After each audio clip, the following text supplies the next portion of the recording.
Pronto, Fernando. Mônica, estamos ao vivo. Estamos. Boa noite, meus irmãos e minhas irmãs. Mais uma vez aqui trocando uma ideia com vocês, reunidos para mais uma roda de conversa. Hoje com uma convidada, a nossa candidata a deputada estadual, Mônica Francisco. Já antes de falar com o Douglas, já te agradecer, Mônica, pela disposição de estar aqui para trocar essa ideia com a gente, esclarecer, informar a nossa população um pouco mais sobre suas propostas, tá? Então, você já passou para a gente mais ou menos a correria que foi seu dia. Então, já te agradecer duplamente por essa extensão aí de trabalho até agora para conseguir trocar essa ideia com a gente, tá? Obrigado. A todos que estão assistindo, fiquem ligados. Muita informação importante geralmente rola por aqui. Tá acompanhando, manda a sua pergunta também, que na medida do possível a gente vai tentar ler alguma coisa dos comentários da internet, beleza? Agradecer também meu irmão Douglas, que está aqui, responsável por todos os contatos, sempre, e organizando essa conversa. Então, meus irmãos e minhas irmãs, uma ótima noite a vocês, ótima conversa a nós. Meu irmão Douglas, com você agora, a palavra. Fala, galera. Boa noite a todas e a todos. Estamos aí começando mais uma roda de conversa, fundamental para a gente conhecer aí a pegada, Mônica, dessas rodas de conversa, a gente poder conhecer o máximo possível de candidaturas do nosso campo progressista, de esquerda, para a galera ter boas possibilidades de escolha. E aí reforço o agradecimento do Fernando, você está aqui trocando essa ideia com a gente. Agradeço nossos aliados importantes, que é o NPC, Núcleo Piratininga de Comunicação, né, que nos formou muita gente boa aí na comunicação popular e nos apoia aqui nessas ações, junto com o jornal Abaixo Assinado, né, de Jacarepaguá, que também faz um trabalho importante de comunicar e colocar nossas pautas, né, na ordem do dia, e as nossas companheiras, né, Jéssica e Cássia, que hoje não poderão estar aqui com a gente, devido ao trabalho, correria de sempre, mas e todo o restante do coletivo, Cássio, Jean, Rafael, Paulo, enfim, que compõe aí nosso coletivo e que está sempre junto aqui para articular essas conversas. Passo a palavra para você, Mônica, a gente já vai iniciar, né, a gente tem aquele roteiro que a gente tem feito, que é te ouvir o máximo possível. A ideia é que, né, de RP, de Jacarepaguá, tem a oportunidade de conhecer. Então, pode ficar à vontade para poder se apresentar, para quem ainda não nos conhece. É importante ressaltar que a Mônica é deputada, né, está como deputada estadual, então está aí na reeleição, na luta pela reeleição, e com um mandato bacana aí para a gente poder, quem não conhece, poder conhecer. Só agradecendo também, e não menos importante, nossa queridíssima, nossa camarada, nossa companheira que está aqui trabalhando na comunicação da Mônica, a Mari, está na sala com a gente aí, está aí do ladinho aí. Valeu? Isso, Só para não esquecer. Tamo junto. Tá com a palavra, Mônica, fica à vontade. Rapidinho, respondendo todo mundo. Gente, boa noite. Agradecer a você, Douglas, Fernando, Mari, que está aí acompanhando, quem está curtindo a gente. Estou mandando rapidinho ali para o meu primo, que é de Jacarepaguá também, para ele poder divulgar lá a live. Para todo mundo. Ele é do Pichiche ali, essa área, então pedi para divulgar para a galera. Bom, eu quero agradecer imensamente esse convite, essa oportunidade de celebrar o Núcleo Piratininga, salve a memória do nosso querido Vitor Gianotti, né? Eu lembro que um dos cursos do Núcleo foi feito num espaço nosso, que era o Espaço das Arteiras, né? Da Grande Tijuca, mulherada lá do Borel, Casa Branca, Complexo de Favelas, do nosso espaço, nosso sobrado lá das Arteiras, e foi lindo, lindo, lindo. Eu que venho, né, dessa militância da democratização das mídias, na verdade, quando eu começo a militar, né, a gente usava o termo democratização da informação, e fundei 2 rádios comunitárias, fundei um jornal também no Borel, Formando Opinião, uma rádio poste, uma rádio já com dial, com antena, né, Rádio Grande Tijuca, que existe até hoje. Então, quero celebrar muito o Núcleo Piratininga, celebrar a iniciativa de vocês, a comunicação popular, e que a gente possa ter um longo período de transformação da comunicação nesse país, depois do dia 2 de outubro, né? E que a comunicação popular vá para outro patamar, né? Estilo pose, para outro patamar. Peço desculpa, que de repente eu vou dar uma espirradinha, vou tossir, já tomei um antialérgico, mas não vai impedir a nossa live de acontecer.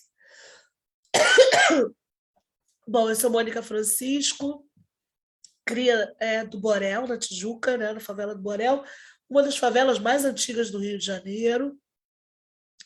Fez 100 anos ano passado, foi uma favela organizada da luta dos trabalhadores e trabalhadoras faveladas. Já viu uma aguinha aqui, gente? Fico a minha garrafinha. Organizada na luta dos trabalhadores e trabalhadoras favelados, né? A primeira favela a se organizar juridicamente, criando a União dos Trabalhadores e Trabalhadoras Favelados, que, né, inspirou a criação da FAFEG, Federação das Associações de Favela do Estado da Guanabara, que hoje é a nossa FAFEG. Então, é desse lugar que eu venho, desse lugar de luta, de organização, e eu começo a militar em 88. Começo a militar depois de uma tragédia que tirou a vida de muitas pessoas. Essa tragédia foi em decorrência da falta de urbanização, né? Muitas narrativas dizem que a tragédia aconteceu por causa das chuvas. Eu digo que a tragédia aconteceu porque as favelas, historicamente, são espaços autoconstruídos. E você imagina, 88, né? Mais de 30 anos atrás, a condição, né? Sem nenhuma intervenção urbanística, de fato, a não ser a organização comunitária dos moradores, né? Aquela velha e boa solidariedade, construindo junto, tentando melhorar o seu espaço. E desse lugar de organização que eu venho e começo a militar depois dessa tragédia, porque a gente perdeu muita gente, metade do morro, né, veio abaixo, e ali eu começo a militar na pauta das cidades mesmo, por moradia, por acessibilidade, por acesso à água, né, por dignidade para nós moradores de periferias e favelas. E essa foi uma luta que foi se intensificando pelo direito à cidade. Não vou ser muito organizada na cronologia, mas vou tentar um pouco. Militando na igreja, sou evangélica também, sou pastora evangélica, mas sou pastora evangélica há pouquíssimo tempo, há 5 anos, mas sou evangélica há muito tempo, então, há muitos anos. Então, a luta na igreja, a luta por dignidade, principalmente para as periferias, né, para a nossa população, muito localizada ali no Borel. E essa luta foi se ampliando, né, obviamente. Eu faço parte, vou fazer parte da Associação de Moradores, num momento muito inusitado, eu fui me inscrever para ser secretária, tinham 2 vagas para ser secretária, e uma amiga minha, que coincidentemente hoje trabalha comigo, também se inscreveu, só que eu não tinha datilografia, eu não sabia datilografar. Então, eu perdi a vaga de secretária e fui para onde? Para ajudar lá na Boca de Ferro a comunicar, e já vinha lendo, ouvindo muito sobre as rádios da Rocinha, por exemplo, a Rádio Catana, que é bem antiga, né? E aí eu falei, a gente tem que fazer. E aí criamos a Rádio Poxa, a RCB, Rádio Comunitária do Borel, e foi a nossa primeira rádio. Em 2003, eu passo a militar, né, contra outra forma de violência de Estado, para além das anteriores, que é contra a violência letal do Estado, depois de uma chacina, a chacina do Borel de 2003. E esse momento foi muito singular, porque foi um grande movimento de favelas, sem internet, essa rede tão ampliada, sem WhatsApp, mas com muita força de mobilização. Eu já fazia parte da Agenda Social Rio, um movimento criado pelo Betinho, sociólogo Herbert de Souza, já atuava junto ao IBASE, eu era articuladora da Agenda Social Rio, e a gente já vinha discutindo, né, o então GEPAI, que é o pai das UPPs, né, o avô, alguns diziam o pai das UPPs, e a gente já discutia GEPAI, segurança pública, né, um ambiente conflagrado ali da Grande Tijuca, né, num momento de muita efervescência, porque a Grande Tijuca estava passando por algumas intervenções, pela segunda fase de intervenção do programa Favela Bairro. Então, a gente discutia essa coisa, né, da acessibilidade, de como isso também era uma forma de invisibilizar as culturas, a construção, a memória. Então, essa também era uma pauta nossa, pauta de memória. A gente fazia um diálogo muito forte com o Museu da Maré, com o SEASB. Então, discutindo memória de favelas, que era um tema que estava muito forte, né? Emergindo naquela época, né? Era uma coisa muito nova, muito que suscitava muita discussão. Então, foi um momento em que era tudo ao mesmo tempo e agora, sabe? Quando tudo está acontecendo, intervenção na cidade do Rio de Janeiro, a Grande Tijuca era um locus dessas intervenções, era um espaço conflagrado, a Agenda Social Rio acabou tendo uma atuação muito forte, discutindo orçamento, discutindo meio ambiente, discutindo segurança pública. E depois da chacina do Borel, a gente fez, acho que a primeira grande mobilização de favelas. E por que eu estou frisando isso? Porque a gente já tinha passado por 2 momentos muito fortes no Rio de Janeiro, a chacina de Vigário Geral e da Candelária, mobilizou muita gente, criou o Rio de Paz, muitos movimentos, mas o movimento de favela que mobilizasse, e foi muito interessante porque a gente desceu, o morro desceu, e quando a gente desceu, outras favelas vieram também, aquele velho boca a boca, e foi muito, muito, muito importante, histórico. Nós fizemos uma caminhada silenciosa do Borel até a Praça Sans Peia, para quem conhece a Tijuca, um trajeto considerável, numa época em que tinham muitos boatos de arrastões, e a gente cria um movimento que extrapola o Borel. Posso me identificar, vocês já devem ter ouvido falar nesse movimento. Posso me identificar porque as vítimas não tiveram tempo de se identificar, e entre elas, né, todos trabalhadores, um estudante que era cidadão suíço, Carlos Magno, e que havia vindo para o Brasil para servir ao Exército. Era o sonho dele servir o Exército.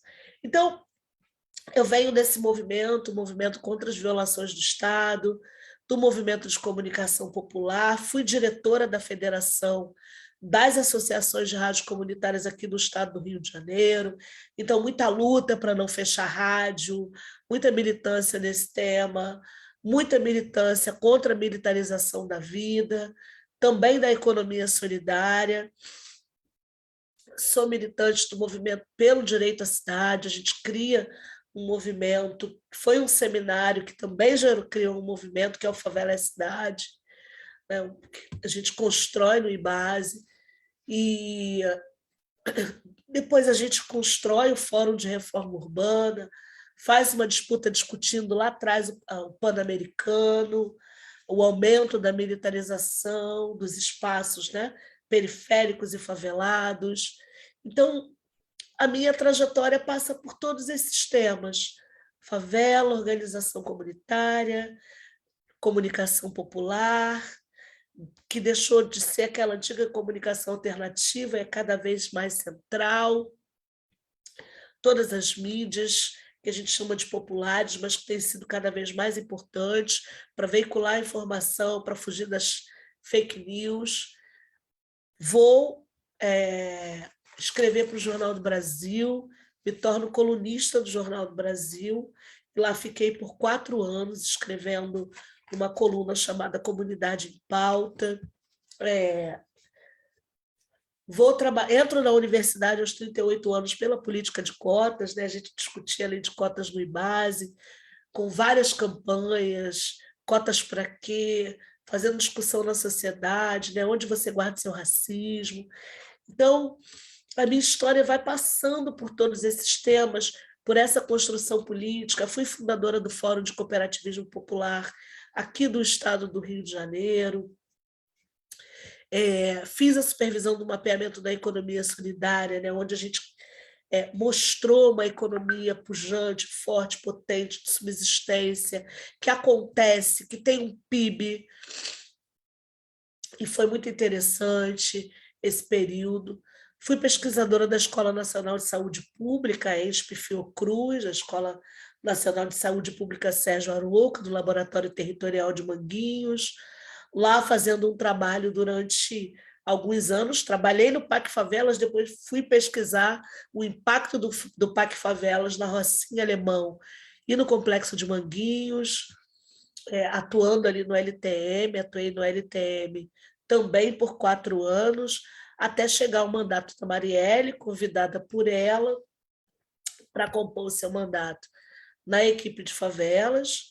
E no mandato da Marielle, ela olha para essa minha trajetória, gente, já de alguns anos, e ali ela vê um quadro possível, né, de ocupar esse espaço da política. Eu realmente não me via nesse lugar, porque esse espaço, né, historicamente, não é um espaço tão tranquilo para pessoas que vêm do lugar que a gente vem, do ponto de partida. É uma mulher que começa a trabalhar aos 14 anos como operária, fui empregada doméstica até 2002. Digo que sempre, né, tem sido uma reflexão aqui em casa, se a gente deixa o cachorrinho tão bonitinho, ele quer aparecer. Tem sido uma reflexão aqui em casa, né? Se essa pandemia tivesse acontecido alguns anos atrás, né, a nossa família, eu com filhos pequenos, né? Eu fui uma mulher que recebi cheque cidadão. Então, fui também alvo da máfia do cheque cidadão, né? Perdi o meu cheque cidadão porque era uma liderança, então todo mundo achava que a gente lidava com ONG, era milionário, né? Então cortaram o meu cheque cidadão, e nesse período meu marido também estava desempregado. Então a gente vem refletindo muito. Hoje meus filhos estão grandes, trabalhando, vivendo a sua vida. Mas a gente reflete muito, né? Porque eu lembro da sensação de voltar da igreja, porque os cheques eram entregues nas igrejas evangélicas, né? Você era obrigado a assistir um culto, era obrigado a estar ali. E eu lembro que eu fiquei até o final, até a última pessoa sair, porque eu não conseguia acreditar que eu não receberia o cheque cidadão de R$100, que era muito dinheiro, assim, né? Dava para fazer uma compra boa, e eu tinha ido com a minha listinha de compra, e estava todo mundo em casa, né? Se você está ouvindo a gente, ou vocês, meninos, sabem a sensação, né?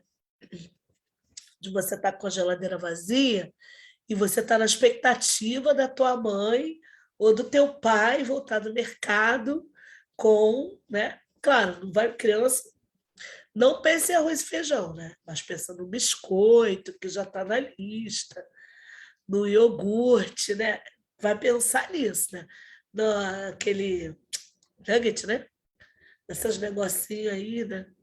No hambúrguer, pensa logo nisso, né? No pão. A gente já pensa na mistura, né? A famosa mistura no arroz e feijão. Então, todo mundo naquela expectativa de esperando para descer, que é uma escadaria, né? Para descer, para ir buscar as bolsas, né? E eu voltei pensando o que eu ia fazer. Eu fico pensando, né? Eu sou esta pessoa. Então, chegar a esse lugar do parlamento, hoje eu sou uma deputada estadual, obviamente, chegar a esse lugar do parlamento, tendo passado por um mandato popular, né? Que todo mundo aqui já sabe, mundialmente conhecido, o que aconteceu, a tragédia com a Marielle, quem era, né, a vereadora Marielle Franco, a sua equipe, a sua mandato, e ocupar esse espaço do parlamento, eu digo que as nossas mandatas são tecnologias sociais. Então, quando a gente chega nesse espaço, a gente produz a legislação atravessada, contaminada por toda essa trajetória, pelas bandeiras de luta. Então, os eixos políticos da nossa mandata, né, são fé e política, obviamente. Sou uma pastora progressista, antifundamentalista, defensora incondicional do Estado laico, entendendo, né, também a defesa da laicidade do Estado, ou seja, não o Estado, a máquina do Estado não pode ser veículo religioso, cada um seu quadrado. E isso é muito bom para todo mundo, para todas as religiões e até para quem não acredita em nada. Uma das coisas que a gente, né, quando foi eleita, né, e viu que teria um mandato e uma responsabilidade muito grande, é de que as políticas fossem interseccionalizadas, né? Ou seja, nenhuma política pode ser construída sem olhar, sem trabalhar, sem apresentar, né, na sua construção as questões de raça, gênero e classe. A própria composição da nossa mandata, né, precisa também, uma mandata quilombo, entendendo a história, a construção, as estratégias dos quilombos, onde tinha toda a qualidade de gente, como dizia minha mãe, e eram espaços de estratégia política, de ação de Estado para a efetivação das liberdades. Então, uma mandata quilombo não precisa, eu digo, a gente não faz uma nova política, não existe nova política. Pode ser uma força de expressão das pessoas que estão tentando entender essa chegada de pessoas como nós, da vida concreta, da vida real, nesse espaço, antes destinado a pessoas muito, muito específicas, a homens brancos, ricos, ou das camadas médias ligados a grupos de poder financeiro, de poder econômico ou de grande influência. As nossas grandes influências passam pelos coletivos de favela que a gente ajudou a construir ou construiu a vida toda. Nossos companheiros periféricos, muita gente da academia, pelas pessoas da vida real, né? As mulheres, principalmente. Então, um outro eixo importante da nossa mandata é a questão de gênero.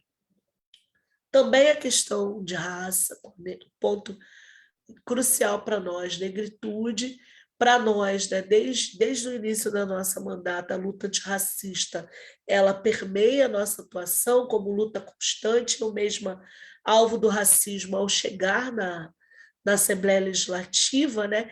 E eu já tinha construído, junto com algumas outras companheiras, primeiro a minha ideia era construir uma palestra para a Marielle falar, com companheiras que já haviam trabalhado comigo no processo da Rede de Mulheres Empreendedoras da região metropolitana do Rio de Janeiro, né, onde eu trabalhei por muito tempo, me considero parte ainda, né, não só por ser parlamentar, não deixei de fazer parte.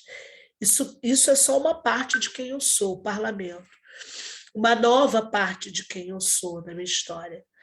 E a gente eu fazia um programa chamado Palavra de Mulher, que era gravado na SPM, na Escola Superior de Propaganda e Marketing, parceira da nossa rede de mulheres.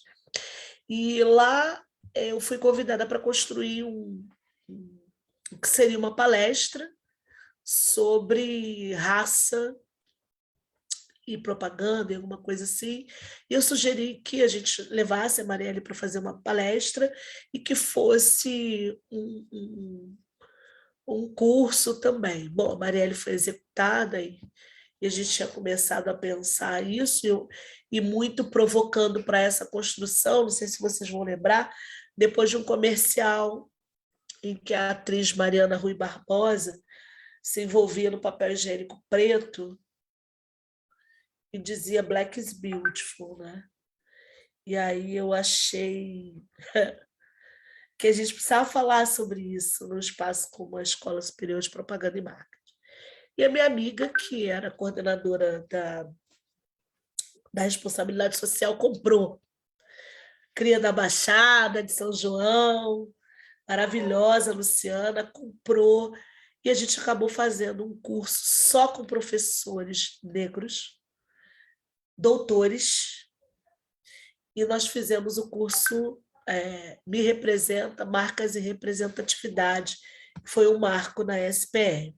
E pensando nisso, com essa inspiração, depois que a gente é alvo de racismo na Alerj, né? Na Alerj e no Tribunal de Justiça, eu fui à posse do presidente do Tribunal de Justiça, eu fui direcionada ao elevador de cargas, né? Mesmo estando com o brochinho, porque eu me dirigi ao elevador de autoridade. E aí eu fui convidada para um outro elevador, que era também de carga. Elevador de serviço. E eu já estava até indo, e eu estava com a minha assessora branca, que é a nossa coordenadora do jurídico, a Izzy, e nordestina, e foi bem interessante porque ela ficou em choque. Ela é uma advogada popular que veio da Comissão de Direitos Humanos para trabalhar com a gente, e ela ficou assim, em estado de choque, foi muito engraçado. Eu falei, está acostumado a enfrentar um monte de coisa aí, pô, bater de frente, ficou... É isso, vamos embora, porque é chocante, né? Mesmo, mas... E aí eu falei com... Oi? Não, eu estou pensando alto aqui. Apesar da gente estar batido, né, dessa luta, desses enfrentamentos, quando você se depara com isso, quando parlamentar, dentro desse espaço, né, você, caraca, às vezes dá uma travada mesmo, né, assim, de saber como reagir. Então, ela que travou, a minha companheira branca, ela travou, ela nunca tinha... Ela percebeu o racismo assim tão cru, né? Tem um companheiro da nossa mandata que fala sempre também, né? Ele falou, Mônica, eu aprendi a entender o racismo depois que eu vim trabalhar com você, assim. De ver que sabe? É bem interessante. E depois na própria Alerj, né? Eu fiz uma fala, tá lá gravado, só procurar. E eu falo e denuncio e digo, né? O nosso corpo é um corpo em que qualquer um acha que pode tocar, porque a segurança ela coloca a mão no meu peito mesmo, assim, né? Aqui no meu peito, e para me impedir de entrar, né, numa reunião de colégio de líderes. E aí, na presidência. E aí foi aquele escarcéu, não é assim, ela é maravilhosa, ela é uma boa pessoa. Falei, mas o racismo também é perpetrado por boas pessoas. A gente precisa lutar contra ele. Então, a luta antirracista, e a gente produz, inspirado nesse curso da SPM, a gente convida as deputadas negras, as que se autodeclaram, não só as da nossa bancada, mas a gente convida as outras para assinarem com a gente esse projeto, um projeto de resolução, que é um projeto só para a Alerj, de formação dos seguranças para entenderem que esse espaço será ocupado por pessoas como nós e é preciso naturalizar a nossa presença nesses espaços. E o primeiro curso foi ministrado junto com a ex-governadora Benedito, né, que foi quem sancionou a lei de cotas. Foi muito importante, A direita tentou dizer que a gente obrigou os profissionais a assistirem um curso absurdo, a esquerda, não sei o que lá, mas enfim. E a gente toca essa pauta, né? A luta antirracista. Eu vou vice-presidir a Comissão de Combate às Discriminações de Preconceitos de cor, raça, etnia, procedência nacional e expressão religiosa. Sou presidenta da Comissão de Trabalho, Seguridade e Legislação Social, na qual a gente intersecciona, vai, né, fazer uma atuação muito forte em relação ao trabalho invisível das mulheres, interseccionalizando mesmo das trabalhadoras do serviço doméstico. Durante a pandemia, a gente vai atuar muito forte na pauta da saúde, compõe a Comissão Covid, né, que deu base à comissão do impeachment, para o impeachment do então ex-governador Wilson Witzel.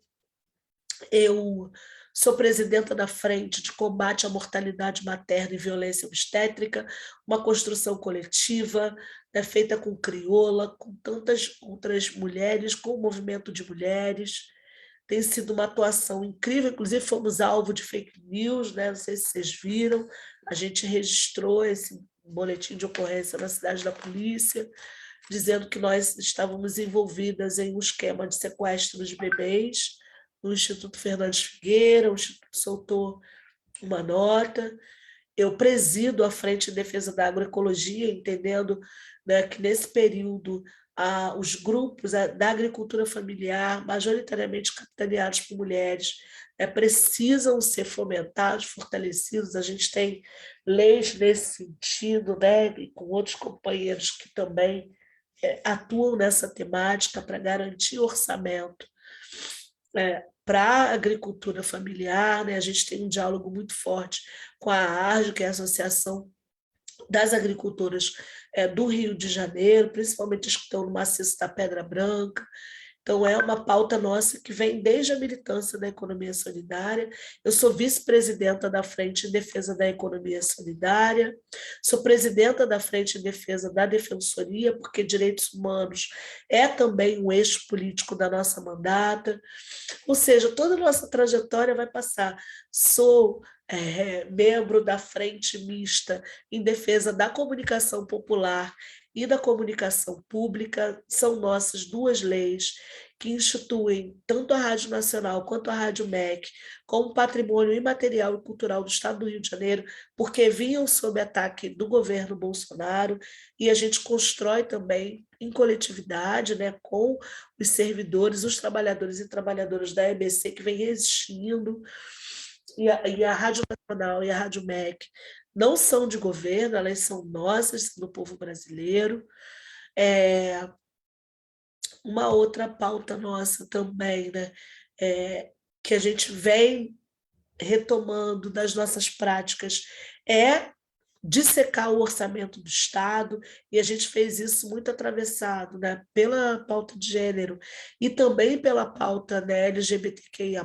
Nós organizamos vários encontros com mais de 100 mulheres, mulheres cis, mulheres lésbicas, incidindo também, né, na saúde da população LGBT, porque as mulheres lésbicas, bissexuais e transexuais têm uma incidência, né, de adoecimento, as lésbicas e bissexuais, de câncer de mama e câncer de colo de útero, porque elas são menos alvo dos exames preventivos, porque parte-se do princípio que muitas delas são virgens e não tiveram a relação sexual com homens. Então, como não há penetração, os médicos desestimulam essas mulheres a fazerem o exame para saber se tem o HPV.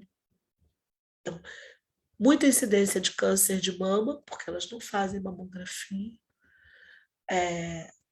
Isso é uma realidade. As mulheres trans e os homens trans masculinos, né, têm uma dificuldade muito grande, sofrem muita violência, principalmente obstétrica, porque engravidam, né, os homens trans e transmasculinos engravidam, têm útero. Também uma pauta que é a dignidade menstrual, porque a dignidade menstrual não é só ter absorvente, também atravessa uma pauta nossa, que é a questão da cidade, do acesso à cidade, que é o saneamento. Então, né, elas são impactadas também nesse sentido, as mulheres, né, e aí os homens transmasculinos também. E a gente vem dissecando o orçamento e fizemos uma cartilha do orçamento, entendendo a importância das pessoas entenderem que sem orçamento não tem política pública, então discutindo a LDO, a Lei de Diretrizes Orçamentárias, discutindo o plano plurianual, que é o plano que o governo precisa dizer o que ele vai fazer pelo Estado durante os 4 anos de governo. Já vou adiantando que a gente não tem, tá? O Witzel disse que não fez porque não sabia que seria eleito. O Castro tampouco porque pegou a continuidade. Então, mandaram uma peça fake de orçamento, mas vale lembrar, chamar a atenção que o orçamento para a segurança pública no Estado é de 13,4 bilhões de reais. E para a FIA, Fundação da Infância e Adolescente, que é uma pauta nossa, a gente tem leis no Estado também sobre essa pauta, né? Juventude, Infância e Adolescência, é de 1 milhão, por exemplo. 13,4 bilhões para a segurança pública e 1 milhão para a FIA, Fundação da Infância e Adolescência, por exemplo, né, que tem a ver com a juventude aprendiz. A gente tem leis também, leis de aprendizagem aqui no Estado, são nossas, são de nossa autoria, construída com as juventudes, né, em diálogo com algumas ONGs que a gente passou, que a gente articulou, que a gente foi parceiro.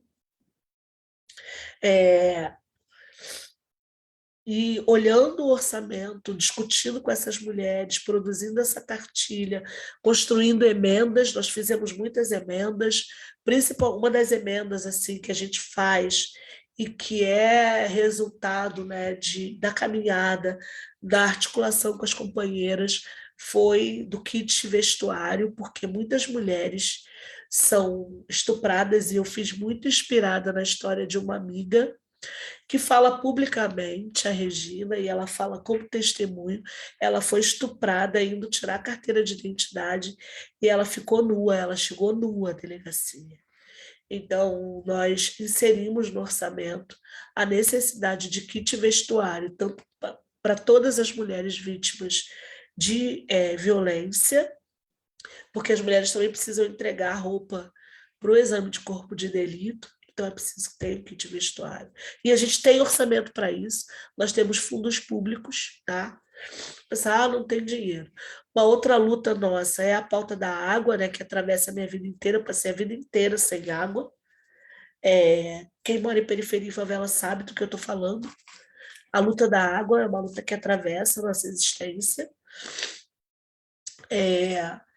E então, a gente vem fazendo uma série de campanhas, a luta contra a venda da SEDAI, que é uma empresa que precisa ser reestatizada, uma empresa que era superavitária, não dava prejuízo, dava muito lucro, e ela é vendida para atender a capital financeiro, né? Porque ela só tinha pouco mais de 600 acionistas, então a ideia é ampliar os acionistas, dar dinheiro para o capital financeiro. Então, precisa ser reestatizada, porque o impacto disso vai ser sentido daqui a pouco com muita força, não só no aumento da tarifa, da dificuldade da tarifa social, que é uma lei para as pessoas que estão inscritas, né, no cadastro de inscrição social, no NIS, mas principalmente para as camadas, eu venho falando, as camadas médias e altas também vão começar a sentir, inclusive nos cortes, né, porque passa a ser uma empresa privada. Estou aqui pensando para não esquecer, porque é muita coisa, a gente trabalha muito, né? Somos também parte de uma comissão, que é a comissão que acompanha o desdobramento das chuvas, né, em Petrópolis. A gente esteve lá, acompanhou, e eu sou vice-presidenta dessa comissão, da comissão especial. A Alerj destinou 30 milhões, né, para Petrópolis, e lembrando que em Petrópolis morreram mais mulheres e jovens. Eu acompanho também bem de perto, né? O socioeducativo, a gente compõe a frente pelo desencarceramento do Estado. Temos uma articulação com a REFA, né? A Rede Feminista Antiproibicionista, a gente discute a questão da descriminalização da maconha, mas esse é um debate que a gente precisa ampliar, porque, para nós, né, é preciso haver uma extensão, porque é preciso pensar na anistia, porque nós temos pessoas presas por porte ilegal, com quantidades muito pequenas. Nós temos uma juventude que é mão de obra do varejo da droga, e que não será incorporada pelas tabacarias, pelos laboratórios, com uma expertise, inclusive, uma experiência. Então, possivelmente vão criar legislações para criminalizá-los de outra forma. Então, esse é um debate que a gente precisa fazer, porque a gente conhece essa realidade. Nossos meninos não são escolarizados, nossos meninos e meninas.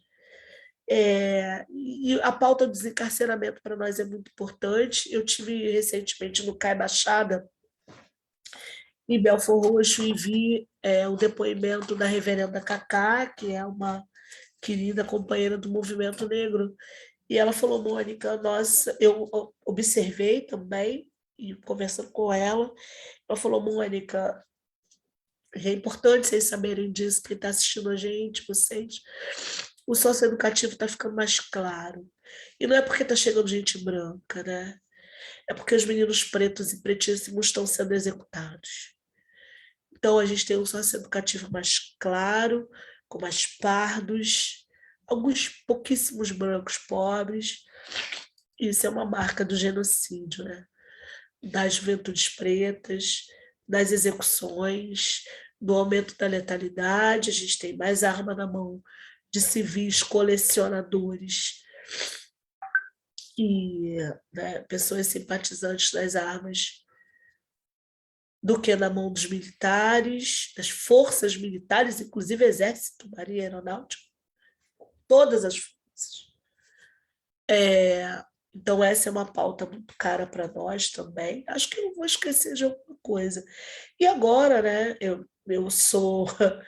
fui vice-presidenta da CPI que investigou as causas do feminicídio, fizemos 126 proposições, indicações legislativas, projetos de lei, né? Tem uma lei que já é lei, foi um projeto nosso construído em parceria com a Associação das Magistradas e Magistrados aqui do estado do Rio de Janeiro, inspirados na campanha nacional do Conselho Nacional de Justiça, a campanha do Batom Vermelho, que é o xizinho, né? Essa é uma lei nossa, não sei se vocês conhecem?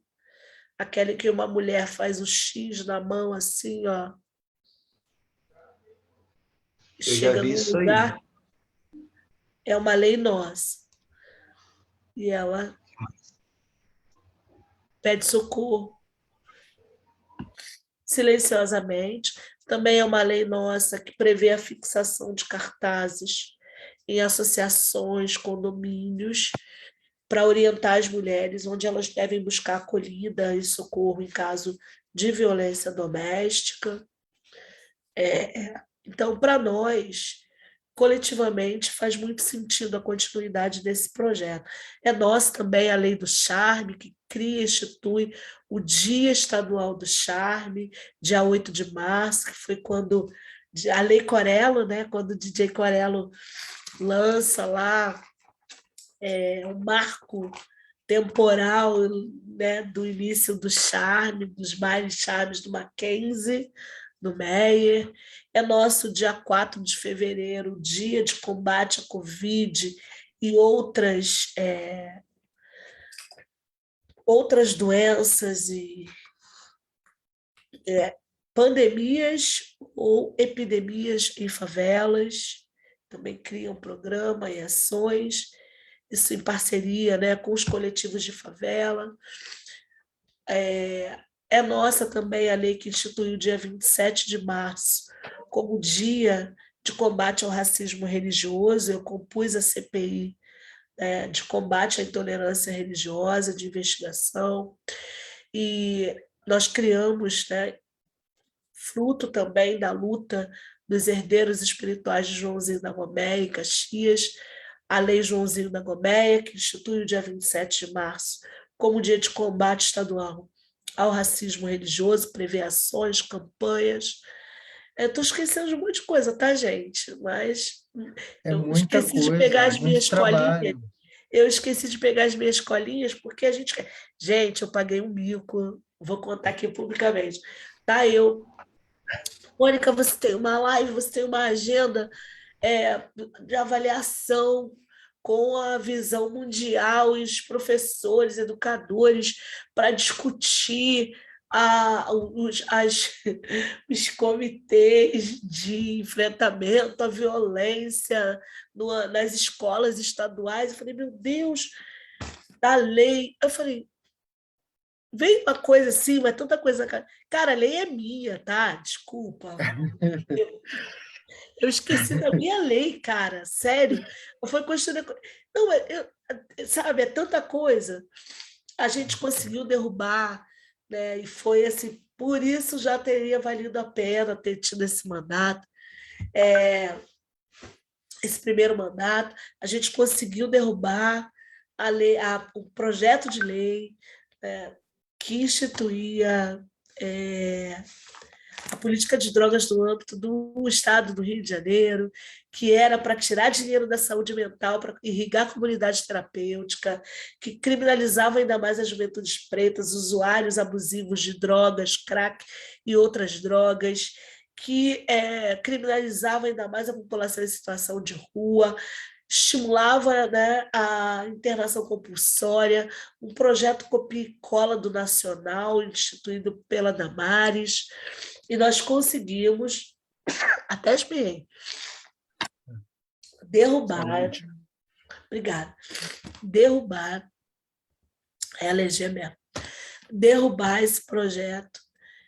E agora a gente está batalhando na pauta da alienação parental, que tem destruído a vida de tantas mulheres e tantas crianças, né, crianças que são retiradas das suas mães, ou porque as mães são praticantes de religiões de matriz africana, e muitas dessas crianças são vítimas de violência sexual. Então, a gente está nessa pauta aí, nessa batalha, porque nós é assim, a gente só arruma coisa simples, coisa fácil, a gente vai para a maternidade cheia de milícia dentro, e a gente faz o que a gente está fazendo aqui, mas agora que a gente está aqui, a gente está aqui, e vamos embora, vamos para frente, não existe... não tem nada de coragem, não sei o que, é porque você está ali, você está fazendo, você tem que ir até o fim, e não dá para... O medo não pode paralisar a gente, o medo tem que dar prudência. E eu digo que a minha estratégia é a estratégia favelada, de quem sobreviveu, né? 50 anos na favela, criando estratégia para lidar com gente de tudo quanto é qualidade, como dizia minha mãe.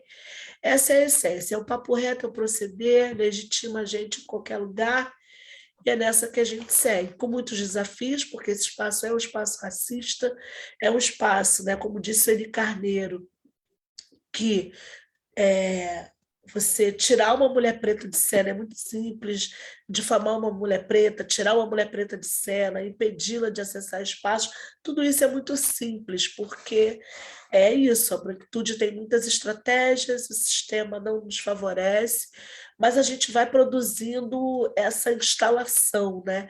Eu venho dizendo, não tem nova política, tem uma outra forma de fazer política, porque quando a gente ocupa esse espaço, com todos esses atravessamentos, com todas essas bandeiras, essas lutas que, né, acabam contaminando a nossa produção legislativa, as ações que a gente faz, as frentes que a gente cria, as brigas que a gente se mete, a gente vai mudando a ética e a estética da política. Daqui a alguns anos vai ser muito simples, muito fácil, uma pretinha, um pretinho, um LGBT, uma LGBTQIA+, ocupar esse espaço. Vai ser tão natural que não vão nem lembrar que era quase que impossível, que executaram uma vereadora preta, bissexual, na cidade do Rio de Janeiro, a segunda capital mais importante do Brasil, com capitalidade que reverbera para o Brasil e para o mundo. E é isso, né?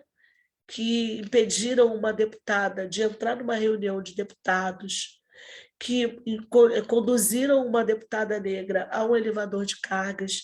Eu digo, Lélia, a gente está dando concretude e materialidade ao que a Lélia elaborou, Lélia Gonzalez, né? E é isso, nós nos levantamos como Maia nos orienta, Maia Ângelo. A gente se levanta porque outra pauta nossa é o racismo ambiental. A gente está fechando agora, vai ser aprovado essa semana, tenho certeza, já foi aprovado em primeira discussão, o projeto de lei que vai ser lei, que institui a educação climática no âmbito do Estado do Rio de Janeiro, porque as emergências climáticas impactam na vida das periferias, com as enchentes, com os deslizamentos. Falei aqui que eu comecei a militar porque metade do Morro do Borel vem abaixo.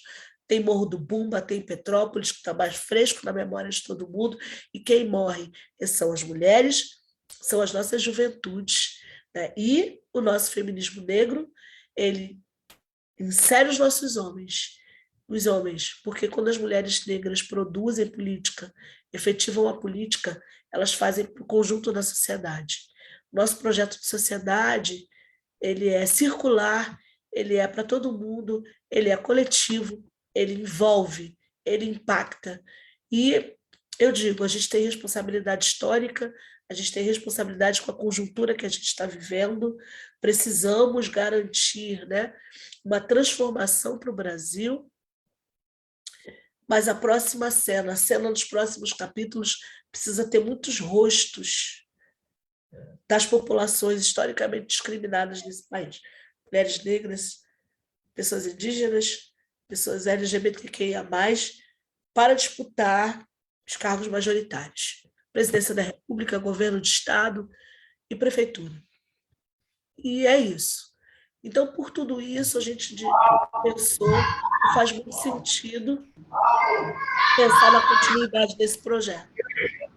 Então, por isso, eu sou candidata à reeleição, pensando com o Estado no feminino, pelo fortalecimento, né, dos direitos das mulheres, a efetivação deles, pensando, né, o antirracismo como uma luta constante, o combate às discriminações e preconceitos,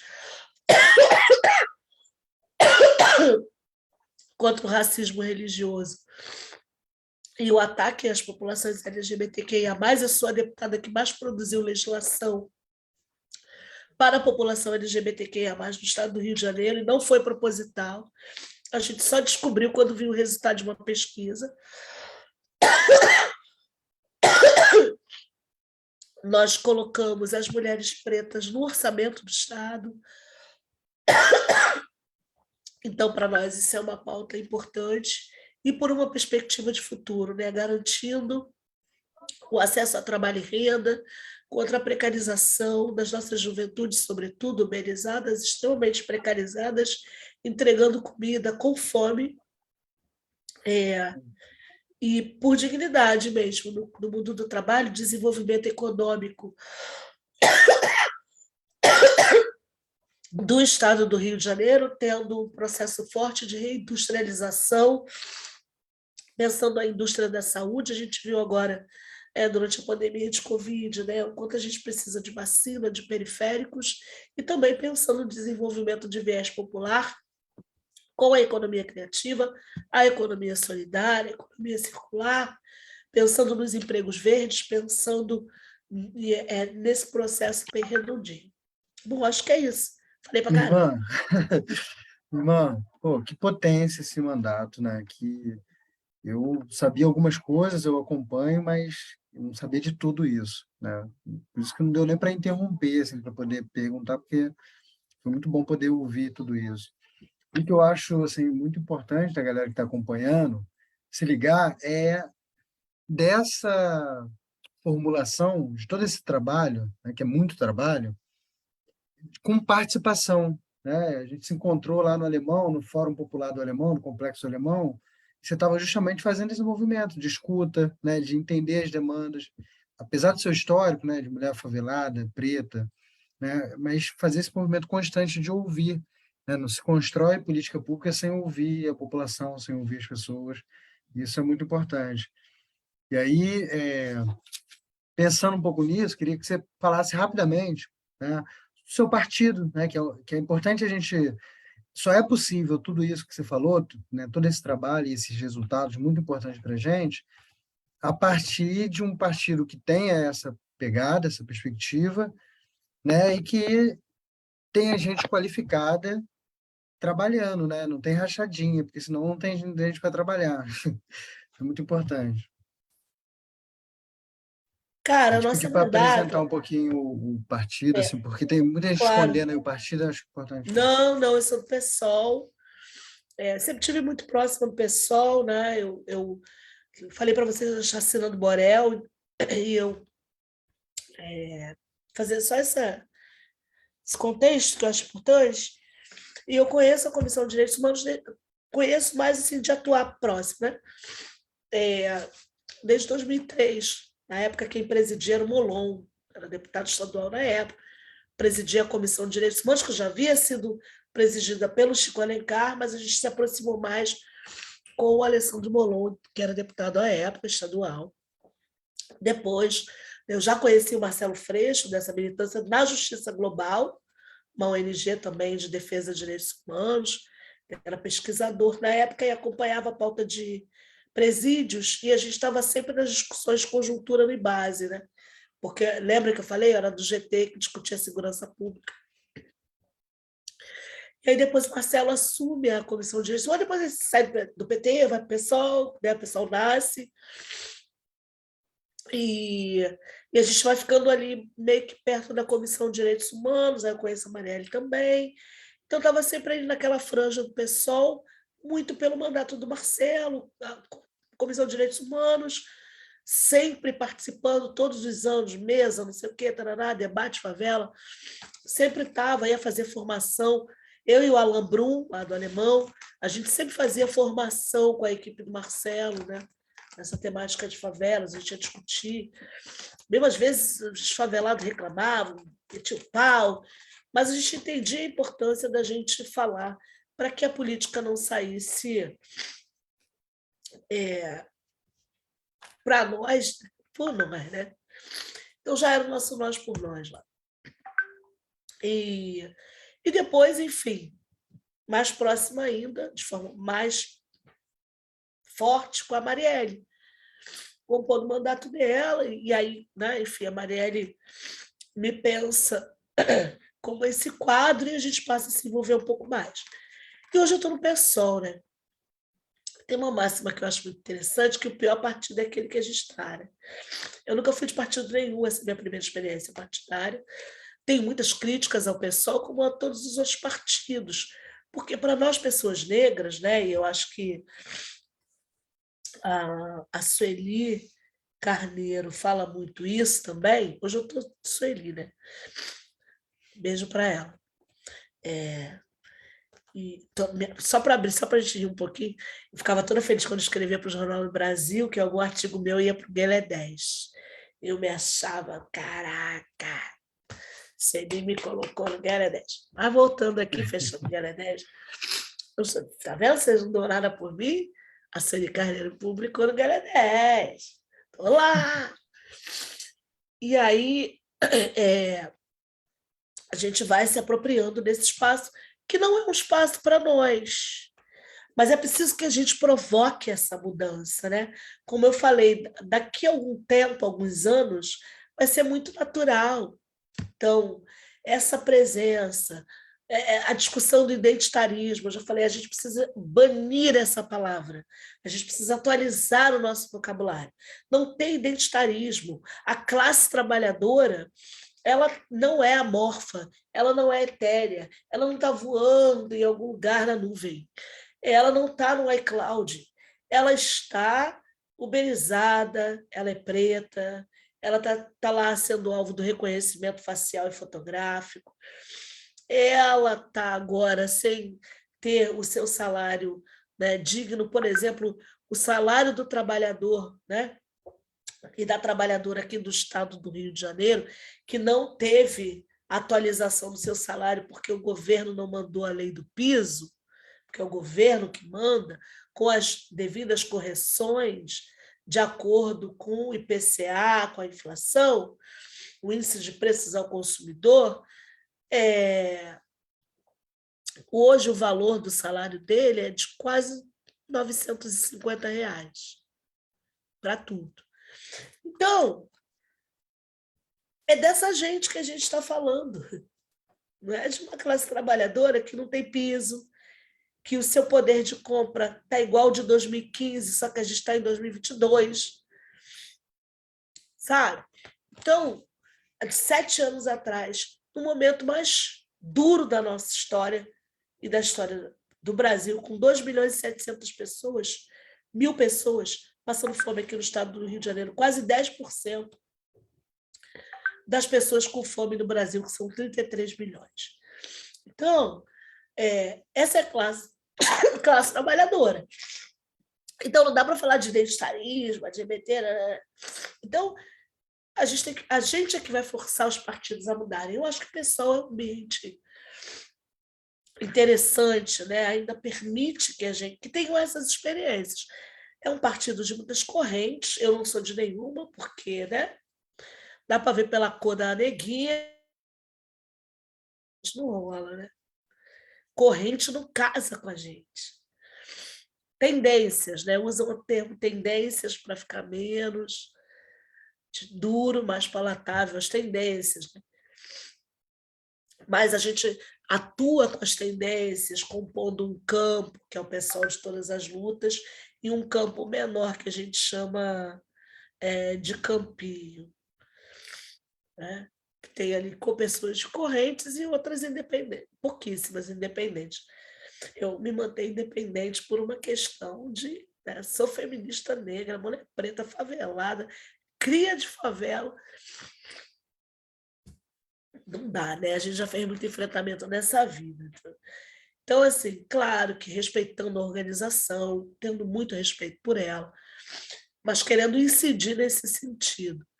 Então, sou do PSOL, tenho muita tranquilidade, um partido que ainda ele não é todo branco, né? Mas ele ainda foi um partido que não nasceu como partido dos trabalhadores e trabalhadoras. No chão da fábrica, juntou todo mundo, né? É um partido que nasce de uma dissidência e que atrai, né, uma parcela de intelectuais acadêmicos, professores, sindicalistas, né? Então, vem de um outro lugar e a gente precisa disputá-lo também para que ele esteja cada vez mais diverso, para que ele tenha mais a cara e que ele seja, de fato, uma vanguarda. E aí eu vou ficando por aqui, né? Nesse contexto, nessa organização.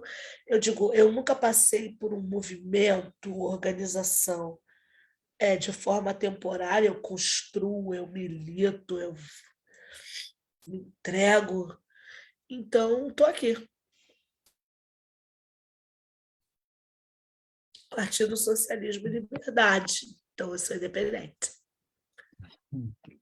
Vai lá, Fernandão. Vai lá para... Boa.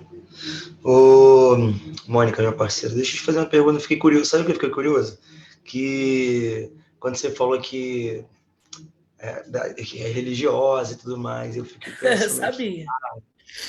Sabia. Cara, como que deve ser para você? Você é líder religiosa, né? Também. É isso? Pastora, recém-formada pastora. Pastora. Sim, sim, sim. Cara, a pergunta é como que Eu deve sou ser para você? evangélica há 35 anos. Farei 36 anos de evangelho em dezembro. Eu me converti em dezembro de 88. Boa.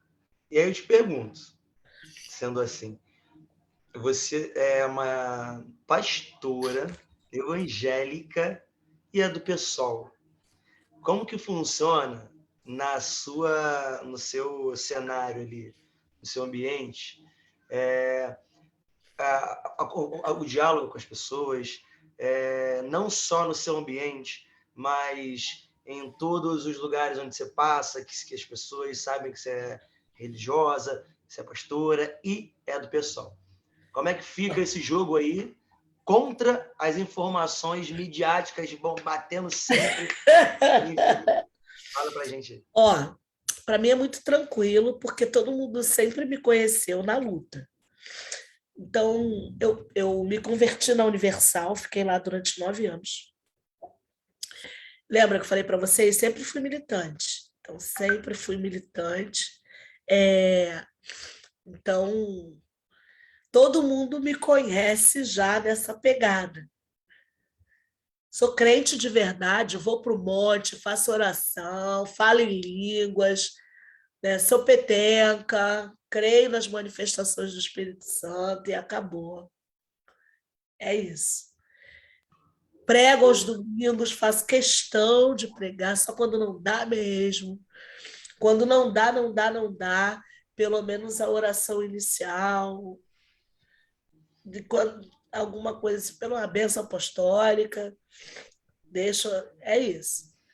Então, conheço vários, se você me perguntar, a Escada de Jacó, Horebe, Amendoeira. Não, por que eu te pergunto isso? Te pergunto isso porque a gente tem uma população, um número grande demais, vou chegar religioso, lá. não é? E aí eles olham o partido do pessoal como uma coisa Maconheira, negativa para a aborteira, religião. Exatamente. Isso abortista, assim, sou maconheira, abortista e tudo que... Isso aí. Estou beijando as mulheres tudo por aí. Não, mas não. Mas por que eu estou falando isso? Porque eu só passei a ser antifundamentalista e progressista no PSOL. Porque eu vivi a minha fé muito na minha pegada íntima. Tanto que tem gente que me conhece há 20 e poucos anos da militância feminista e ficou chocada quando descobriu que eu era evangélica. Como? Falei, gente, como? Mas como? Eu como o quê? O quê? Aí eu, o quê? O quê? Mais ou menos assim. Teve gente que foi muito agressiva. Tipo, parecia que gente que me conhecia há mais de 20 anos. E aí a galera falou, você tem que começar a falar, porque a gente tem que disputar. Falar, gente, para que falar isso, gente? Alguém está por aí falando, eu sou Hare Krishna, sou não sei o que lá. Não, mas é importante para a gente disputar, porque o campo evangélico... Eu falei, vocês querem que eu fique falando da minha vida, então tá bom. Mas tudo bem, vou falar. Aí ia fazer aqueles comícios domésticos, 2018, na campanha, falar. Não, aí eu tenho que usar penduricalho agora, porque para legitimar que eu não sou pastora, antifundamentalista, progressista, porque então sou evangélica, eu vivo a minha fé, e a minha fé me faz ter uma visão de mundo impregnada do desejo da justiça social. Oi, não tem, sabe? Que os caras não conseguem trabalhar a narrativa do Novo Testamento, porque o Novo Testamento diz que cada um contribua segundo está proposto no seu coração. Não dá para pedir 1 milhão falando cada um contribua segundo está proposto no meu coração. Porque se eu ganho um salário que o valor real dele é R$950, eu só posso dar R$2. E aí, o que propõe meu coração? Queria tanto dar 1 milhão, mas eu só tenho 2. Aí não rola. O Novo Testamento não rola para esses caras, porque a parte que diz que Jesus, nos seus 3 anos, é o Jesus histórico, para ficar bonito para todo mundo que está ouvindo, o povo gosta assim, né? Intelectual, Jesus histórico, né? A arquivologia bíblica, a arqueologia bíblica mostra isso. O Jesus histórico, sabe, aquele de 3 anos, na Terra, passeando, o maior embate dele foi com os religiosos. Bom, aí você tem que ficar fazendo um monte de justificativa, porque o pessoal da esquerda fica, as esquerdas ficam nervosas com essa história de crente. E aí, para mim, tem vários vieses nessa relação com o Bozo, ou com... Primeiro que nem todo mundo que é conservador e é fundamentalista. Nós somos conservadores em algum momento da nossa vida, de alguma coisa que a gente quer que se mantenha da mesma forma. Dizer que a classe trabalhadora que está no banco das igrejas é fundamentalista, mano, não dá. Porque você dizer que a tua vizinha, dona Mariazinha, boazinha, que passa e fala: oi, meu filho, Deus abençoe, ela é fundamentalista? Não. Mas você tem uma comunidade com uma engrenagem muito própria, muito singular, com uma sociabilidade muito própria. Então, você tem pessoas que vão estar ali e não vão votar em quem o pastor está falando. Só que ela não pode falar isso. Porque falar isso é romper laços que são muito duros. Eu fiquei 9 anos na Universal. Sabe? E foi muito duro sair. E eu saí de lá não foi por causa de dinheiro, não. Eu saí de lá porque eu sempre fui muito rata de Bíblia, sempre estudei muito. E já vi que tinha heresia demais. Não foi simples. E olha, gente, sabe para onde eu queria ir? Vou contar um segredo para vocês, primeira mão. Eu queria ir lá para a Assembleia de Deus da Penha. Eita, imagina. Já fui, Porque hein? eu amava o Malafaia. Achava ele incrível. Porque ele era um contraponto. Não é esse aí agora, não. Tá? Se for olhar o Malafaia dos anos 80, ali, é outra pegada. Ele era algo muito novo, inclusive era muito rechaçado nas Assembleias de Deus, né? Porque era uma juventude que vinha com outra coisa e tal. Não era esse Malafaia que está aí, teologia da prosperidade, não. Então, é muito, muito difícil. Você perde amigos. Você vai perder pessoas que... Eu fui líder de jovens na Universal. Eu abri igreja. Eu abri igreja no Borel. Quando eu fui para o Instituto Bíblico para fazer formação, eu já tinha uma igreja aberta. Por isso que eu fui para o IBURD, Instituto Bíblico Universal. Né? Nosso teólogo, à época, responsável era o J. Cabral, que escreveu Deuses ou Demônios. Né? Era o J. Cabral. Orixás, Caboclos e Guias, Deuses ou Demônios. Era o J. Cabral. Então,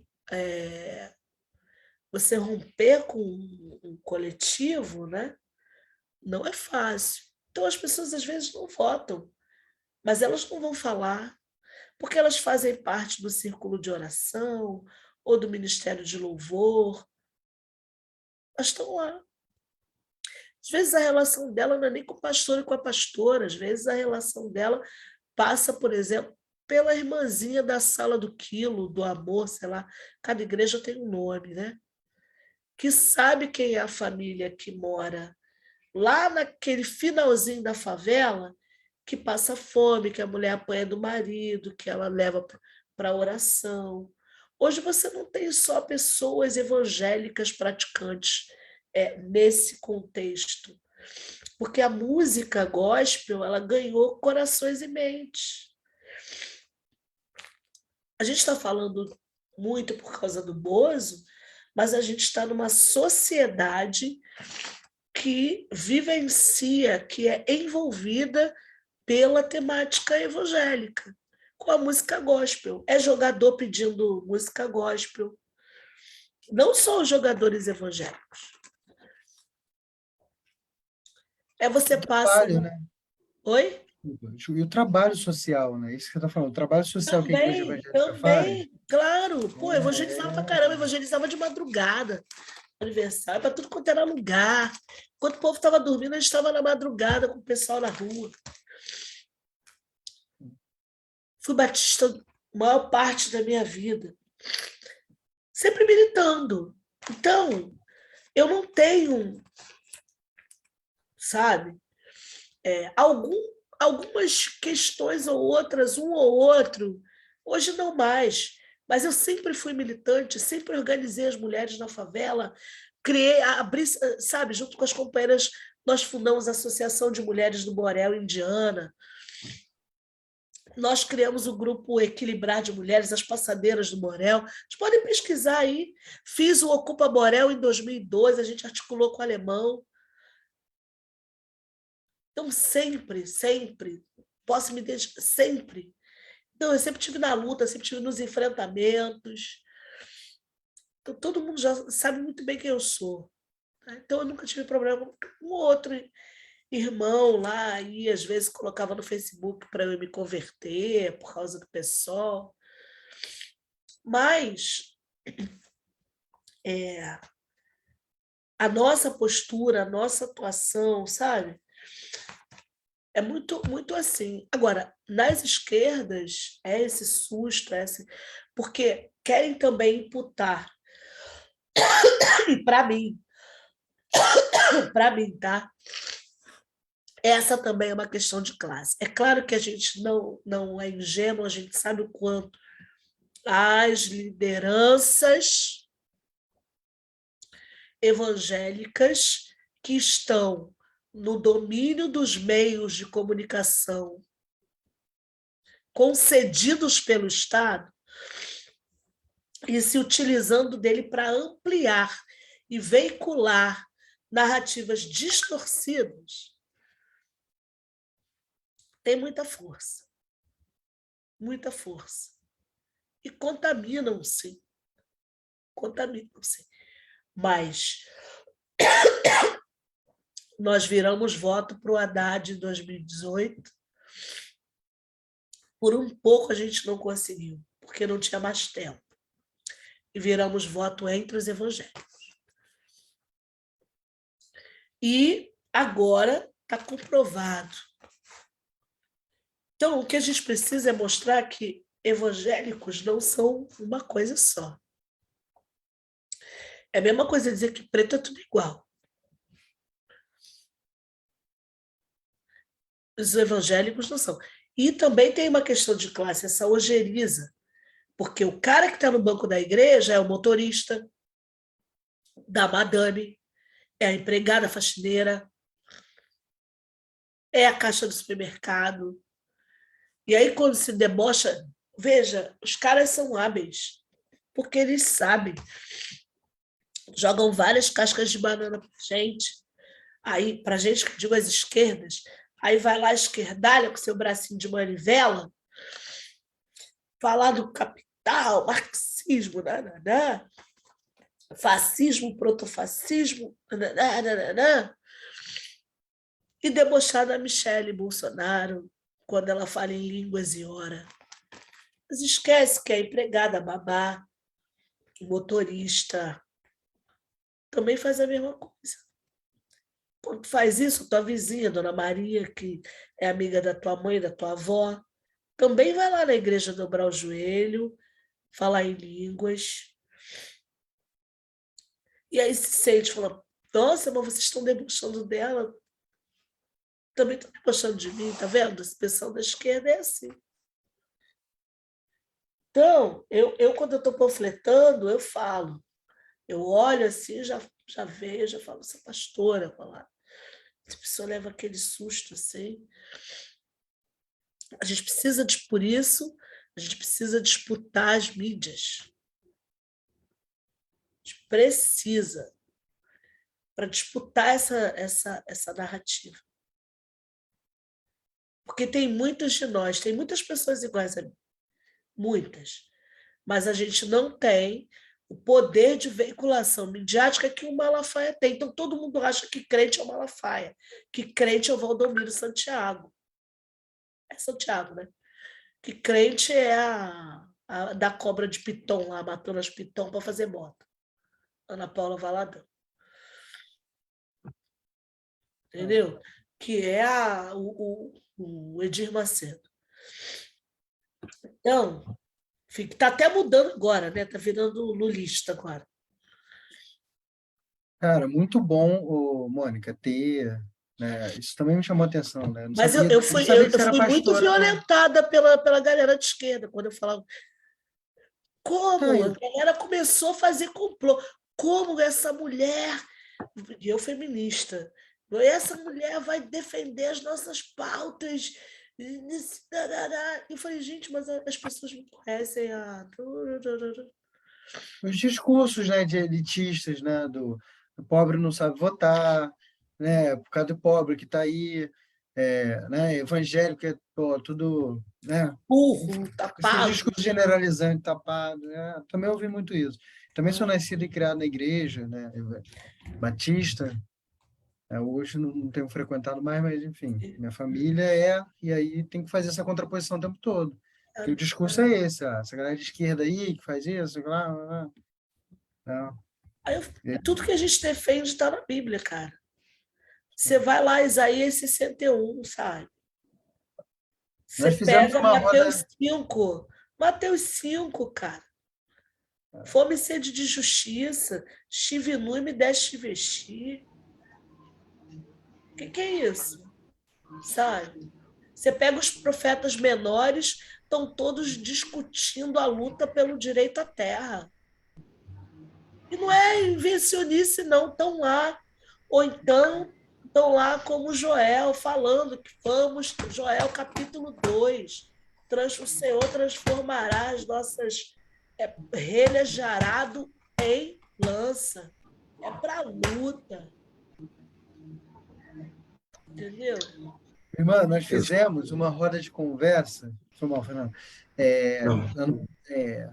Com o pastor Henrique Vieira, né? A Joana Rafael, que inclusive já deu um alô aqui, para você dar uma boa noite. Boa noite. E aí foi bem bacana, porque a gente estava conversando sobre isso, fé, religião e política, né? A importância a gente trocar essa ideia e debater esse assunto. Sim. Muito bom. Ó, tem uns comentários aqui, vou aproveitar, dando Sim. boa noite aqui, ó. A Marília Paixão, né? Está sempre nos acompanhando aqui, cria moradora de Rio das Pedras, dando um alô. Falou aqui, né? Relembrou, né? A perda que a gente teve da Marielle, quando você estava comentando sobre isso. A Érica Alves, né? Uma militante aí, nossa, guerreira, falou aqui, comentando, Mônica, trabalhamos juntas como agente comunitária na... Como é o nome dela? A Érica Alves. Érica. Foi a gente comentar as noites. Ai, que legal! A Érica é uma potência. Érica. Ela é uma potência. Deixa seu número de telefone aí no privado de algum jeito.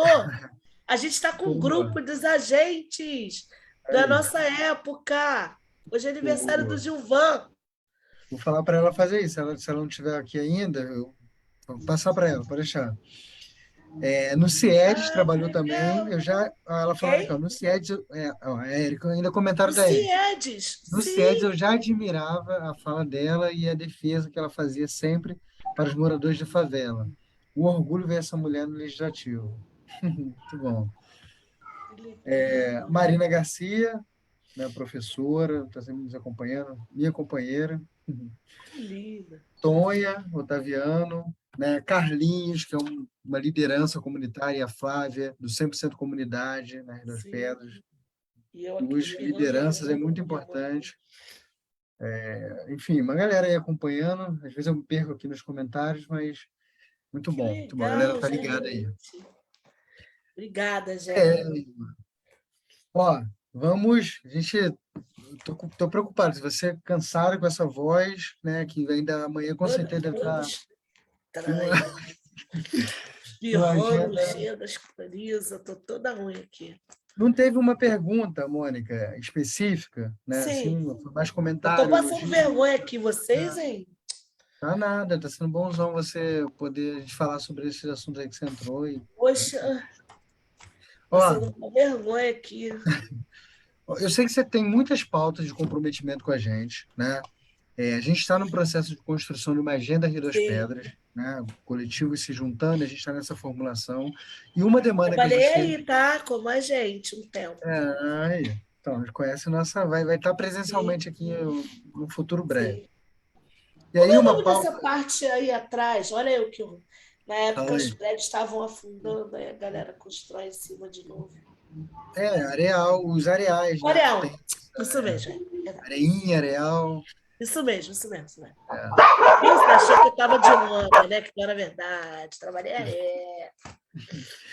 Lá atrás, na parte mais empobrecida do Areal, que É, tem um projeto social muito importante, faz um trabalho bacana com a dona Vânia e um conjunto de mulheres guerreiraças, né? Que a Érica hoje também tem, né, tá nessa luta lá, Érica mas as mulheres maravilhosa. estão ali há muitos anos, há mais de 20 anos, né? E na parte mais empobrecida da favela. Tem uma pauta, Mônica, muito Sim, importante que tem se colocado é a questão da EJA, Educação de Jovens e Adultos. A EJA é preta, é pobre, sim, muitas mulheres, né? É da galera mais sim, empobrecida. sim, E tem aí no Plano Nacional de Educação as metas, né? Dentre as metas, sim, está de articular a educação profissional com a EJA, né? sim, E aí, enfim, isso a gente tem pedido aqui para essa galera que vai sim, entrar, com certeza, tá também colocando mais uma pauta aí para você, sim, né, de luta. Tá aí encampando essa luta porque tá rolando muitos sim, fechamentos por de favor, turmas, né, e a para gente quer estar ouvir junto sobre aí nessa isso. construção, tá bom? Me pautem, né? Sim. Me pautem até para a gente articular no âmbito federal, né? Porque a gente sabe que a educação Isso. ela é uma pauta federal. Eu estudei à noite também, então eu sei da importância. Eu acho que tem muitos vieses essa pauta, principalmente, né? A gente não pode desestimular o acesso à universidade também. Então, essa coisa que o país tem de que a gente tem sempre que ir para o ensino técnico, Exatamente. sabe? Eu acho que também nem sempre tem que ir para a universidade, eu acho que tem que ter tudo. Eu acho que a gente tem que poder escolher para onde a gente quer ir, sabe? Mas que tem Então, uma eu acho educação integral, né? Uma é educação isso, profissional integral, exato. Não, né? é Unir isso, é Instituto isso. Federal, não é formar Isso, mão de obra para exatamente. o Tem mercado de gente que tem trabalho. vocação mesmo, eu quero fazer um técnico. Pô, a gente tem que dar condição para isso. Não, É mas eu isso, quero ir para a universidade. Vai.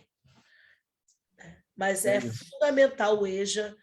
O EJA foi muito importante na minha vida, de verdade. Bom saber que a gente vai Não poder era contar EJA, com né? Na época que você. eu estudei, não era EJA, ainda não tinha educação de jovens e adultos. Era ensino noturno. Chamaram de supletivo, né? E depois, Era supletivo, era depois a supletivo. gente transforma, né? Supletivo. É, Com a depois a reforma. gente Então, na conseguiu minha época era conquistar, supletivo. Na minha época, eu estou velha assim, mas... depois com a LDB, né? A gente conseguiu conquistar e passar a ser uma É, modalidade. é. Então, Educação de é, jovens e adultos, é. exatamente.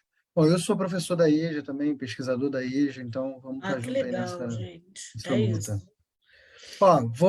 Fernando, não sei se você tem mais alguma, eu queria dar o espaço mais uma vez, Mônica, quando você for Sim, finalizar, ver se o Fernando tem mais sim, alguma questão, sim. para você fazer as considerações finais e direcionar um papo reto aqui para a galera que está acompanhando, que vai ver depois, porque vai para o YouTube e Sim, tal, para mandar aquela mensagem, falar seu número, enfim, tá. pedir aí o apoio da Tá galera. jóia. Tá jóia. Fernandão, vai emendar alguma coisa aí? Vai lá. Eu queria.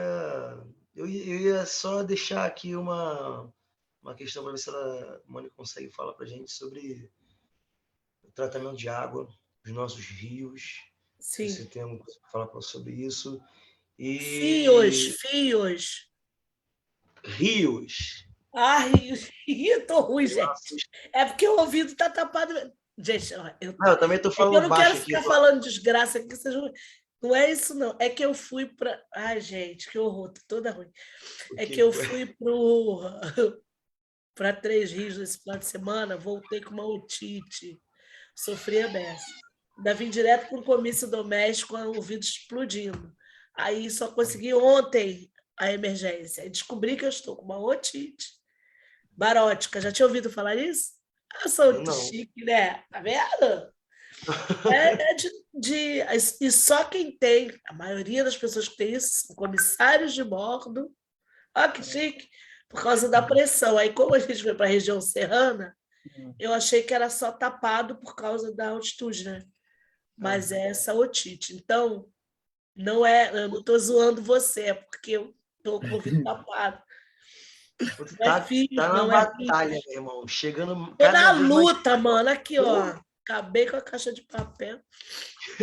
Tô na luta aqui na batalha. Você vai custar caro, hein, gente? Sei muito. Vai dar certo, vai dar bom, vai dar bom. Então, cara, Bom, assim, era ó, eu sobre isso. falei para E você, né, lixo, né? do Recoleta de lixo, tal, lixo, tipo. É, lixo. Isso é a luta da vida, né? Tá favelado que não discute lixo. Uma pessoa que foi agente comunitária, que discutiu educação sanitária. O lixo está aqui, ó, na vida da pessoa. O lixo, né, que é a pessoa que foi da economia solidária, que tem os catadores como uma das vertentes, pilares da economia solidária, né? Um lado a agricultura familiar, que né, avançou muito no Programa Nacional, né, da Agricultura Familiar, com o PRONAF e tal, mas também com os catadores, né, a rede de catadores também é uma potência, então o lixo é uma pauta importante. Primeiro, pensar o lixo como riqueza, né? Eu acho que a gente não tem essa cultura, a gente precisa trabalhar muito isso nas nossas comunidades, assim, no país inteiro, não só nas nossas comunidades.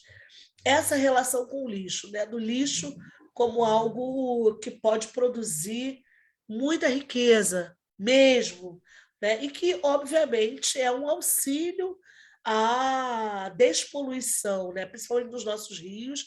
A gente fala que nas nossas comunidades, nossa favela é valão. Não é valão, gente. A gente precisa trabalhar também essa narrativa, sabe? Já virou até na Rocinha, né? Rua do Valão, tudo quanto é lugar tem a Rua do Valão, né? Ou era lá um rio que a gente precisa revitalizar de alguma forma. Acho que essa é uma pauta, né? Como eu falei para vocês, muito cara para mim. A gente está nesse projeto de educação climática no âmbito do estado do Rio de Janeiro, exatamente para a gente produzir essa relação, né? Que tem a ver com lixo, tem a ver com saneamento, tem a ver com esse processo das emergências climáticas que vão impactar muito mais nas nossas áreas, né? Onde é mais impactado, com perdas de vidas, inclusive. Então, para mim, essa pauta é fundamental. A gente tem o nosso grande Rio Paraíba do Sul, né? A gente encontrou com ele no final de semana, deu uns tchau para ele, oi, a gente te ama, indo lá para Três Rios, e que o nosso povo do interior tem discutido muito, sabe? Essa questão do Rio Paraíba do Sul, que dá água para a gente aqui no Rio de Janeiro, e já é uma questão que a gente precisa pensar. Então, trabalhar isso no âmbito da educação popular, né? E como uma política pública, para mim, é condição primordial, assim, de vida, como eu falei para vocês, a pauta da água, essa pauta ambiental, né? E as emergências climáticas, a justiça climática é fundamental. A gente, em novembro, acho que é novembro, segunda quinzena, a gente está indo para o Egito, a gente foi convidada para discutir. A gente viu agora, com a eleição, né, na Colômbia, da Francia Marques, vice-presidenta, que é uma ambientalista, que é uma mulher negra ambientalista, advogada e ambientalista. Isso é muito importante, porque a representatividade é muito fundamental.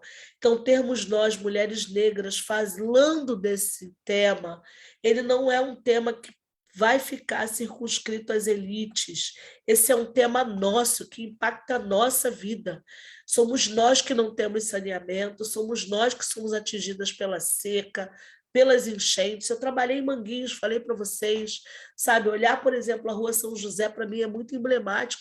Quando Faria Timbó enche, e que tem enchente em Manguinhos, que quando começa a chover, as mulheres que moram na casa de cima ficam chamando quem mora na casa de baixo para subir, porque vai encher. Então, isso é emergência climática, sabe? Fazer o nosso povo entender isso, que não é o nosso bem viver, não é o bem viver da academia. O nosso bem viver é ter água, a gente abrir, ter a água. Eu já chorei por falta d'água, sabe? Eu já vi mulheres chorando. Eu trabalhei no programa. Gente, esse negócio da água é uma coisa tão louca na minha vida. Eu trabalhei no programa Água para Todos do Estado, vocês já devem ter visto. A gente lança no mandato uma campanha Água é Vida e Não Mercadoria. E foi bem engraçado, porque depois vocês podem fuçar lá. A gente deu a medalha Tiradentes para a rainha. Para a rainha do Congo, né? A Jambika Batsuila. E ela me deu de presente uma mulher que carrega a água, que é a vida. Falei, putz, a mulher nunca me viu. Ela me deu de presente uma mulher, tá lá no meu gabinete. Quando vocês forem lá tomar um café, conhecer, vocês vão ver. Tá lá, do lado da placa da Mari, tá lá, mulher que carrega água. Eu falei, puta. E há semanas eu vinha falando dessa coisa da água, da água, da água. Então, é uma coisa que atravessa a minha existência, porque eu sofri muito, né? Eu carreguei água desde muito novinha. Minha mãe ficava dentro do Rio Maracanã. Eu vi o Rio Maracanã virar um esgoto a céu aberto. Um rio que tinha peixinho, que a gente brincava, né? Que tinha tanta vida, assim, né? De onde a gente tirava do nosso SUS, né? A erva de bichos, matos. Então, essa é uma pauta que tem que ser nossa, tem que ser da Dona Maria, nossa, não uma pauta que tem que estar na academia ou com pessoas muito hiperescolarizadas. É uma pauta da nossa vida. Então, para mim, ela está aqui na ordem do dia. Eu já atuo com ela, entendeu? Não é uma coisa para o futuro, ela é parte de quem eu sou.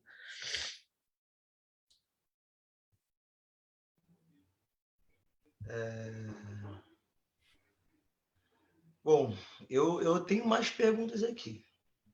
Eu só vou perguntar ao meu gerente aqui, meu patrão. Douglas, como é que estamos aí com o nosso tempo? Tudo tranquilo? Tem espaço? Ou já estamos caminhando para considerações? Pô, me xinga não, camarada. O patrão.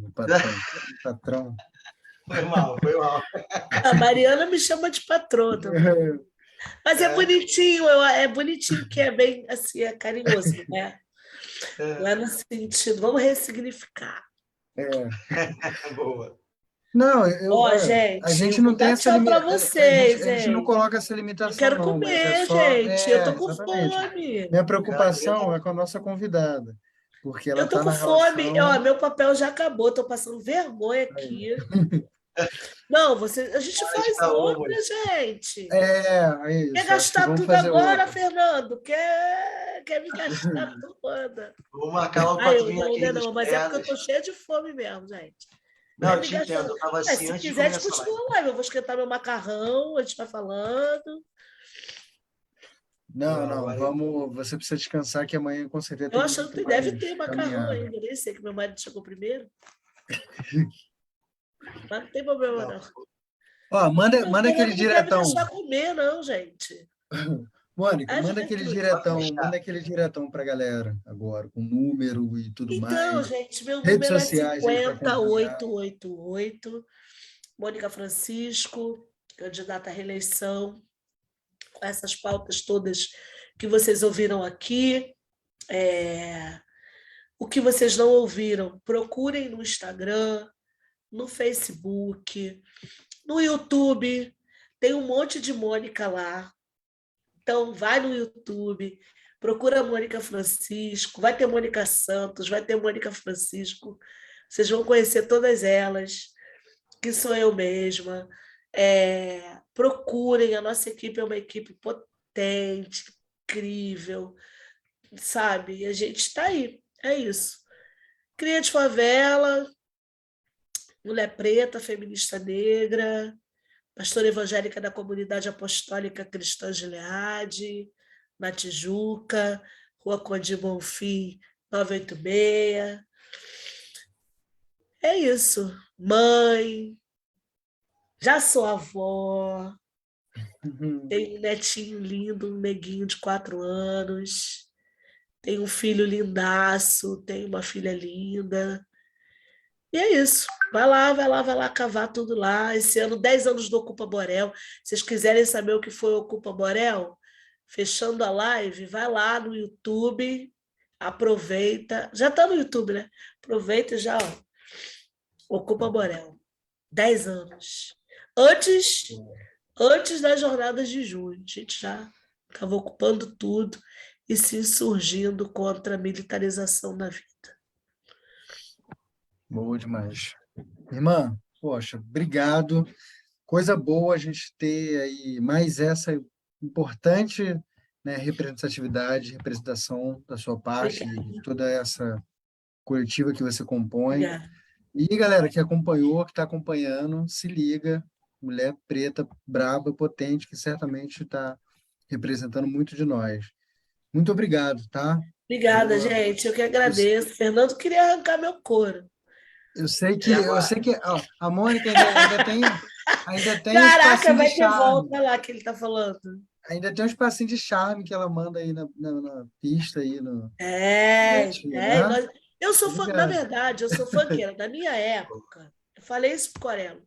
Na minha época era tudo junto, você começava ali devagar, nananana, O baile espacinho. começa com charme, né? Depois o baile, né? Ia funkão lá, tal, Miami Bass, batidão.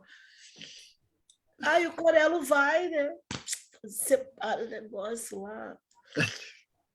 Mas Muito na minha bom. época era tudo junto, começava assim devagar, não era charme ainda, não tinha nome, né? Aí o Corelo brindou a gente aí criando o nome, o charme, né? Lá no Mackenzie. Tem uma aí, a Lei Corelo, e é minha, e é uma funkeira. Sou funkeira, né? Você não deixa de ser, né? Não Não, deixa. tá Como é misturado. que faz, né? O tamborzão tá no nosso DNA, né? Agora, eu vou te agradecer, minha parceira.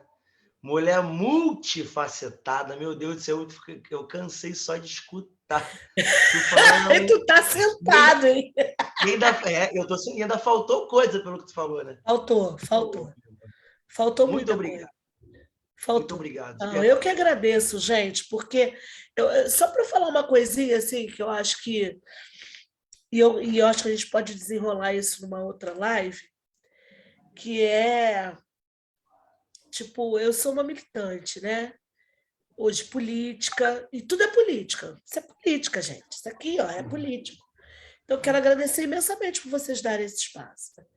Porque a gente. Eu sempre fui movimento social, sempre fui militante, tona mesmo, da luta, chão, da luta, do enfrentamento, da rua. Sou ainda hoje. E aí você chega em alguns espaços, assim, o político não fala, né? Tipo, a gente não é político igual a eles. Então, a gente precisa também trabalhar isso com a nossa galera, com os nossos parceiros e parceiras da militância, né? Não é porque a gente coloca a capa de político que a gente deixa de ser o que a gente sempre foi. Mas eu acho que a gente também tá muito novo, né? Essa nossa chegada. Acho que as coisas vão se ajeitando aí ao longo do tempo. Rezo para a gente conseguir estruturar um sistema de comunicação muito, muito Por efetivo e bem favor, organizado. vou pegar no pé do presidente. A Real, gente quer a real. rádio comunitária bombando, porque a direita sabe usar lá, os pastores fundamentalistas lá sabem usar a rádio comunitária, principalmente no interior do Brasil.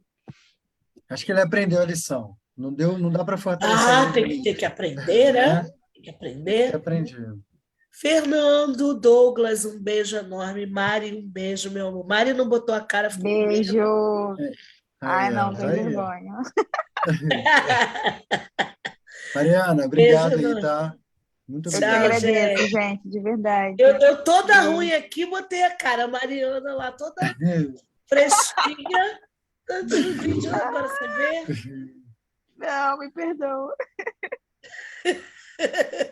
Beijo, gente. Tchau, Irmãos, Fernando. Irmão, fiquem com Douglas. Um beijo Deus. beijo para grande. todo mundo. Valeu, galera. Ó, Obrigada Boa por noite. melhorem, Até estar mulher. dando amanhã. espaço, viu, gente? Melhoras Se aí, muita cuida, força. Obrigada. vai Vou cair preparar dentro umas das ervas aí para você ficar antialérgicas. melhor. Se Isso, cuide. isso. Aí que ele vai arrancar meu couro, tá vendo? Dizendo para você ficar melhor. Tá bom. Um beijo, meus amores. Beijo, meus Obrigado. amores. Até a Tchau. Tchau, Beijo, próxima. A gente. gente. todo Tchau, mundo que está tchau. acompanhando a gente, fiquem com Deus. Até semana que vem, que vai ter mais. Fica ligado, hein? Forte abraço a todos. Muito obrigado pelo papo, meus irmãos e minhas irmãs. Beijo grande. Até amanhã. Tamo junto. Até amanhã.